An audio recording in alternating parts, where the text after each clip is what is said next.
नमस्कार, मी विनायक राहटणकर आणि आज आपण एक अत्यंत महत्त्वाचा डीप लर्निंग कन्सेप्ट पाहणार आहोत. ते म्हणजे सिक्वेन्स टू सिक्वेन्स मॉडेल, ज्याला थोडक्यात सिक्वेन्स टू सिक्वेन्स असं म्हणतात. सुरुवातीला पाहूया हा मॉडेल आहे तरी काय.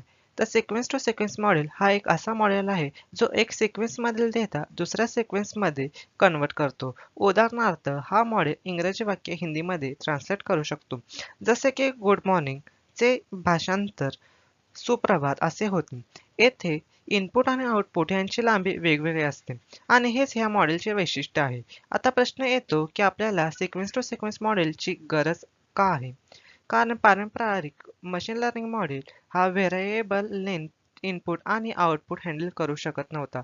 परंतु ट्रान्सलेशन, स्पीच रिकॉग्निशन आणि चॅटबॉट अशा सारख्या रिअल वर्ल्ड ॲप्लिकेशनमध्ये वाक्याची लांबी कायम बदलत असते.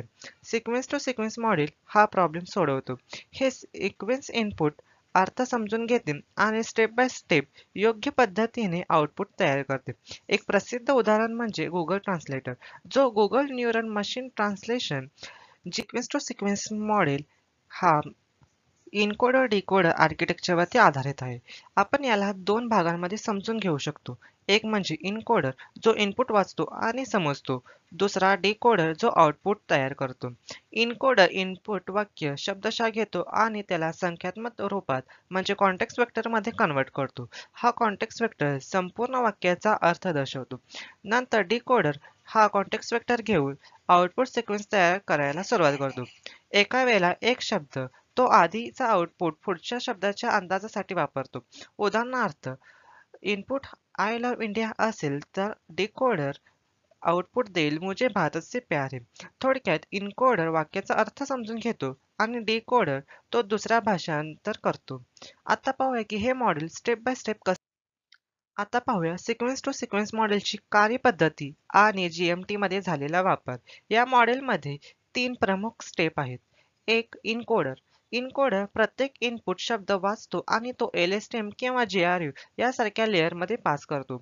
संपूर्ण वाक्य वाचल्यानंतर इनकोडर एक कॉन्टेक्स्ट वेक्टर तयार करतो जो वाक्याचा अर्थ साठवतो. नंतर डिकोडर. डिकोडर हा कॉन्टेक्स्ट वेक्टर घेतो आणि आउटपुट सिक्वेन्स तयार करतो. एका वेळेला एक शब्द असे करत तो संपूर्ण आउटपुट सिक्वेन्स तयार करतो. जेव्हा आउटपुट पूर्ण होते तेव्हा डिकोडर एक एंड टोकन तयार करतो.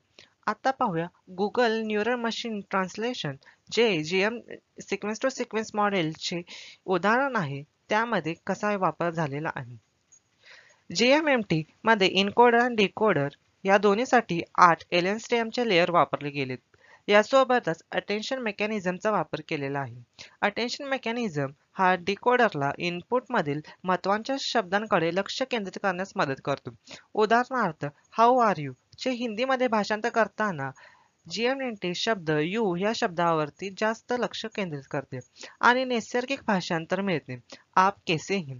जीएमटी मुळे गुगल ट्रान्सलेटर खूप अधिक अचूक आणि कॉन्टेक्स्ट अवेअर झालेला आहे. आता पाहूया सिक्वेन्स मॉडेल प्रभावी असले तरी त्याच्या पुढील काही समस्या आहेत. प्रथम, a fix context vector problem. एक कॉन्टेक्स्ट वेक्टरमध्ये सगळा अर्थ कंप्रेस केल्यामुळे लांबी वाक्यांमध्ये मॉडेल सुरुवातीचे शब्द विसरतो. त्यामुळे ट्रान्सलेशन कमी व अचूक होते.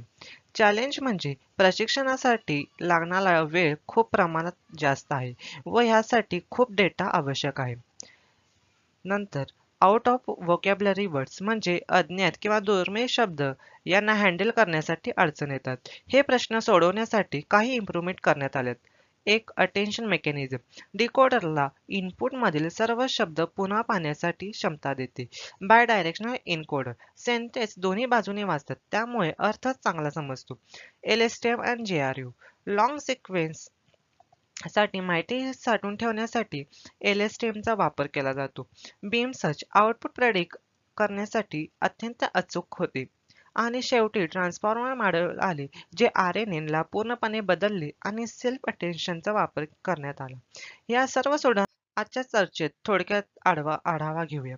सिक्वेन्स टू सिक्वेन्स मॉडेल हा डीप लर्निंग फ्रेमवर्क आहे जो व्हेरिएबल लेंथ इनपुट आणि आउटपुट हाताळू शकतो, जो इनकोडर डिकोडर आर्किटेक्चरवर आधारित आहे, जिथे इनपुट आणि आउटपुट समजून घेऊन त्याचे भाषांतर केले जाते.